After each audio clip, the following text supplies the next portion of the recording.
কৃষ্ণ প্ৰাত প্ৰণাম জনাইছোঁ সকলোৰে কুশল মংগল কামনা কৰিছোঁ সকলো ভকত বান্ধৱ যাতে কুশলে থাকে প্ৰভু ভগৱন্তই কুশলে ৰাখে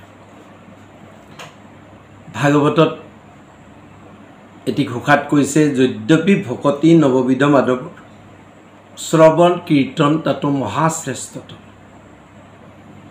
এই যে 9 প্ৰকাৰ ভক্তি অৰ্চন বন্দন পদহৱন দাস্য সখিত্য আত্মনিবেদন শ্ৰৱণ কীৰ্তন স্মৰণ এই 9 প্ৰকাৰ আসলতে সাধন ভক্তি সেইকাৰণে ভক্তিক 2 প্ৰকাৰত বিভক্ত কৰিছে সাধন ভক্তি আৰু প্ৰেম ভক্তি সাধন ভক্তিৰ দ্বাৰাই অনুষ্ঠান কৰি কৰি আমাৰ হৃদয়ত প্ৰেম ভক্তি উপজিব পাৰে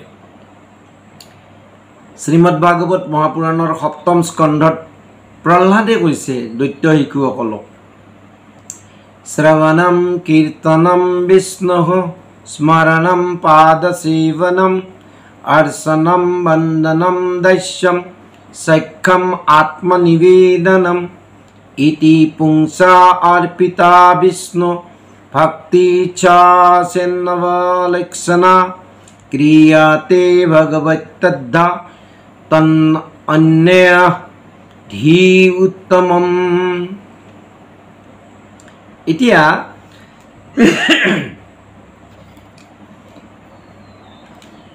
কীৰ্তন ঘোষাটো হ'ল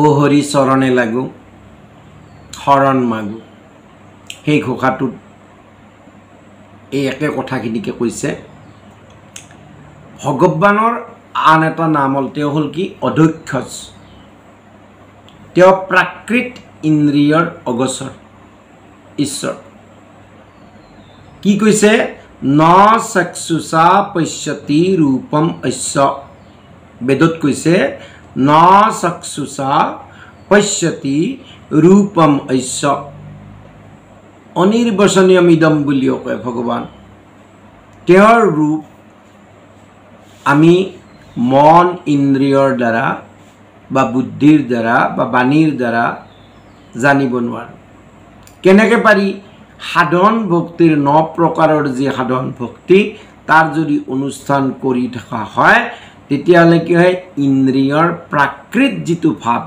সেইটো দূৰ হয় আৰু দূৰ হ'লে কি হ'ব বোলে হৃদয়ত প্ৰেম উদয় হ'ব তেতিয়া সেই হৃদয়তে ঈশ্বৰ প্ৰকাশিত হয় ঈশ্বৰৰ ভক্তি লাভ হয় যি সাধনাৰ দ্বাৰা ঈশ্বৰত প্ৰেম ভক্তি জাগ্ৰত হয় সেয়াই হৈছে জীৱৰ পৰম ধৰ্ম যি সাধনাৰ দ্বাৰা ঈশ্বৰত প্ৰেম ভক্তি জাগ্ৰত হয় সেয়াই জীৱৰ পৰম ধৰ্ম এইকাৰণে ভাগৱতৰ শ্ৰীমদ ভাগৱত মহাপুৰাণৰ 1ম স্কন্ধৰ 2য় অধ্যায়ৰ 7 নম্বৰ শ্লোকত কৈছে বাসুদেৱে ভগৱতী ভক্তিযোগঃ প্ৰযোজিতঃ জনায়াত্তাসু বৈৰাগ্যম জ্ঞানঞ্চ যদ অহেতুকম অৰ্থাৎ একান্তভাৱে ভগৱান বাসুদেৱক ভজনা যদি কোনোবাই কৰে তেনেহ'লে কি হয় বোলে ভজনৰ আৰম্ভণিতেই বিষয়ত বৈৰাগ্য জন্মে আৰু এই যি শুকান তৰ্কৰ অগোচৰ তত্ত্বজ্ঞান হৃদয়ত প্ৰকাশিত হয় বেদবিহিত ধৰ্ম যেনে যজ্ঞ দান তপস্যা এইবিলাকৰ দ্বাৰা তত্ত্বজ্ঞানৰ অন্বেষণ কৰে বা কৰা হয় যেনেকৈ উপনিষদতো কৈছে জ্ঞানাত মুক্তি জ্ঞান নহ'লে সংসাৰ বন্ধন মোচন বা সংসাৰ মোচন নহয় গতিকে যি কৰিলে তত্ত্বজ্ঞানৰ উদয় হয় সেয়াই পৰম ধৰ্ম শৌনকাদি ঋষিসকলক সুতে ক'লে যে যি কৰিলে কৃষ্ণচৰণত ভক্তি লাভ হয় সেয়াই পৰম ধৰ্ম তাতে চিত্তৰ মলিনতা দূৰ হয় আৰু জীৱ কৃতকৃত্য হয় যেনেকৈ ক্ষুধাৰ্ত ব্যক্তি এজনৰ তুষ্টি পুষ্টি আৰু ক্ষুধা নিবৃত্তি এই তিনিটাৰ প্ৰয়োজন এতিয়া যদি অন্ন ভোজন কৰে এই তিনিওটা প্ৰয়োজন সিদ্ধ হয় ঠিক তেনেকৈ তত্ত্বজ্ঞান বিষয়তো জ্ঞান বৈৰাগ্য আৰু ঈশ্বৰৰ ভজনৰ প্ৰয়োজন কিন্তু একমাত্ৰ কৃষ্ণ ভজনতে এই তিনিওটা প্ৰয়োজন সিদ্ধ হয়। এই তিনিওটা প্ৰয়োজন সিদ্ধ হয়। জ্ঞান আৰু বৈৰাগ্যৰ বাবে পৃথককে সাধনা কৰিবলগীয়া নাই।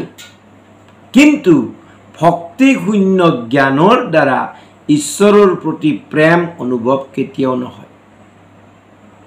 আৰু সেইকাৰণে কৈছে ধৰ্মঃ সনুষ্ঠিতঃ পুংসাং বিশ্বক্সেন কথাসুজঃ ন উৎপাদয়েৎ যদি ৰতিম শ্ৰম এব হি কেৱলম।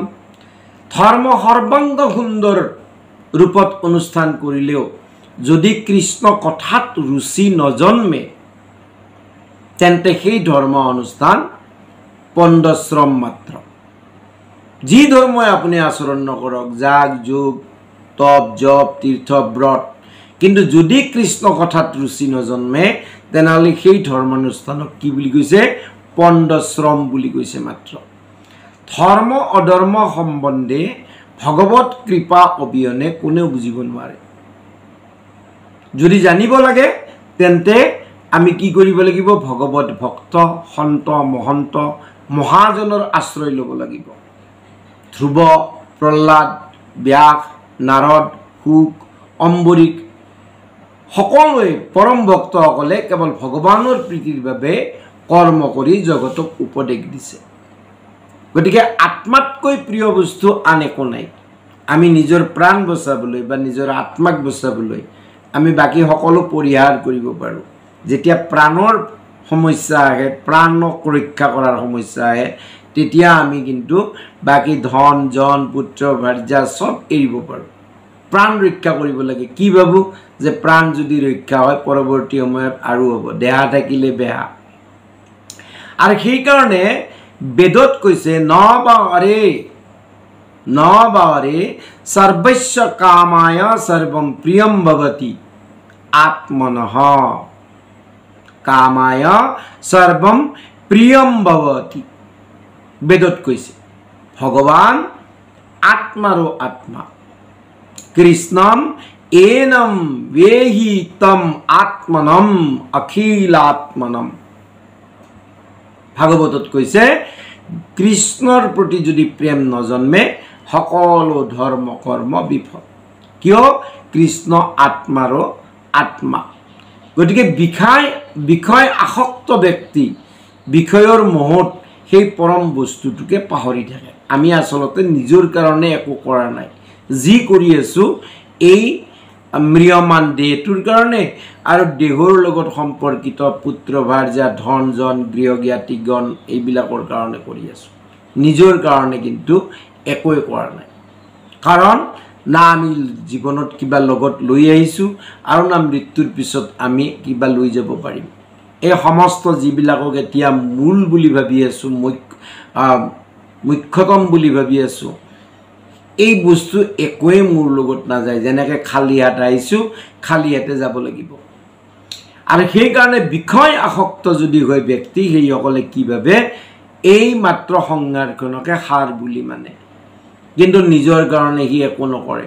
নকৰাৰ কাৰণে কি হয়? পুনৰপি জননম পুনৰপি মৰণম, পুনৰ জন্মে পুনৰ মৰে, নানা ধৰণৰ দুখ কষ্ট ভোগ কৰিবলগীয়া হয়। যোগ জ্ঞান ধ্যান জপ জাগ এইবিলাক আচৰিও যদি কৃষ্ণ ভক্তি পাহৰি যায়, কৃষ্ণ ভক্তি যদি নকৰে, তেন্তে এই ক্লেশযুক্ত যিবিলাক পৰিশ্ৰম এইবিলাক অপ্ৰয়োজনীয় পণ্ডশ্ৰম মাত্ৰ। আজি ইয়াতে সামৰিছোঁ। কৃষ্ণ।